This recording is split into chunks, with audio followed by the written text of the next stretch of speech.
A lot of people watching this right now probably have conversational AI assistants at home, which is the general term for things like Google Home and Siri. But what if your Google Home was possessed by a demon?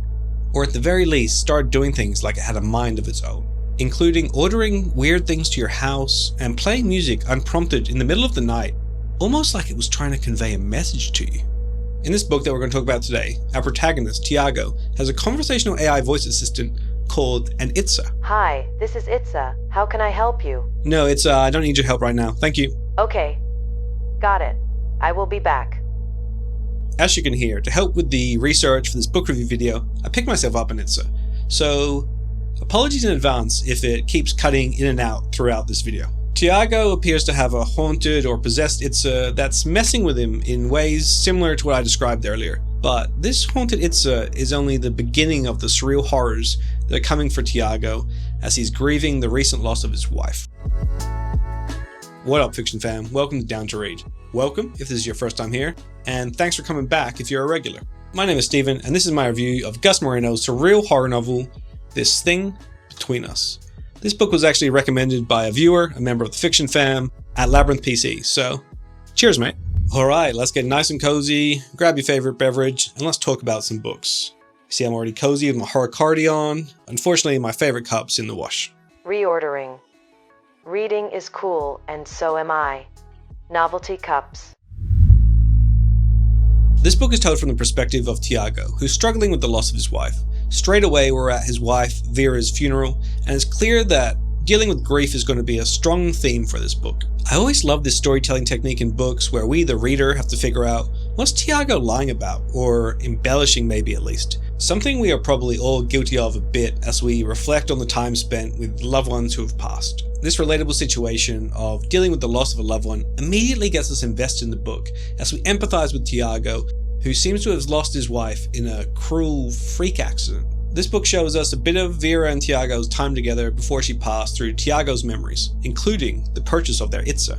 Itza is the perfect gift for any occasion. The Itza actually begins to act strange even while Vera is still alive, but this isn't the only strange thing that Vera and Tiago experience. They also hear scratching in their walls, and there are parts of their house that feel a lot colder than the rest of their home. If you are not satisfied with the performance of your Itza, we have a great return policy, but we expect full satisfaction. Going back to present day, it's clear why Tiago decides to leave his and Vera's home and escape to a secluded cabin in the woods.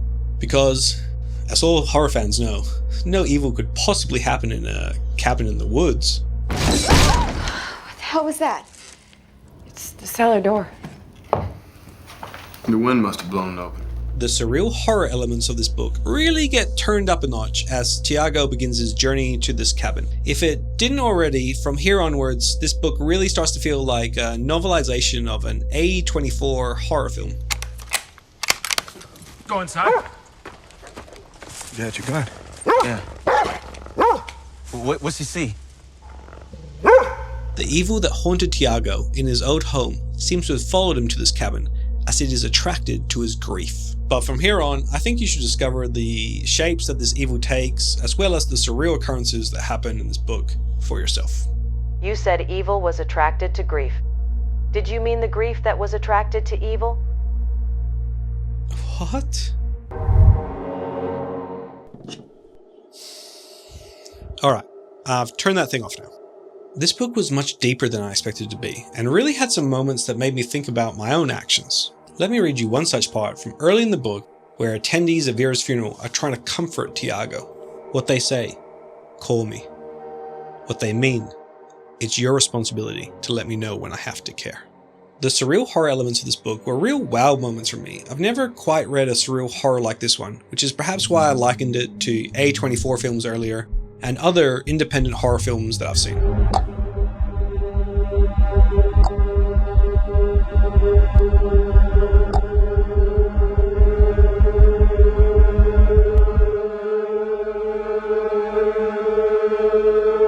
The encounters Tiago has are so weird and unnerving that you don't really know what's going on, but you're desperate to find out what's going to happen next. Now, I feel like sometimes in books that are a bit too trippy and weird, the curiosity and the interest can fade if it drags on too long. This book has such a nice length that I was able to finish it over a long weekend, and I'm not a fast reader, so the weirdness definitely didn't overstay its welcome.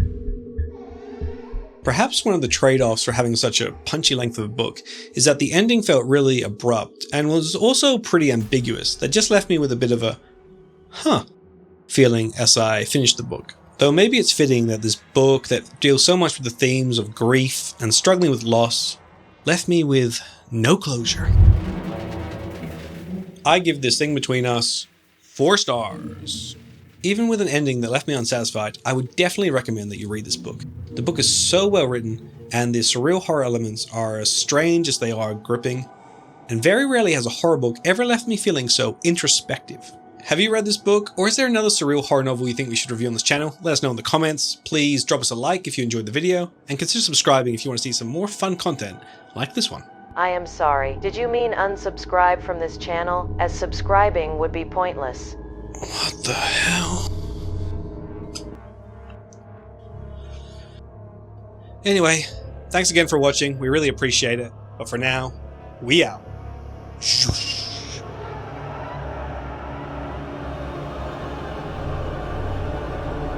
We will see you tonight, Stephen. You bitch.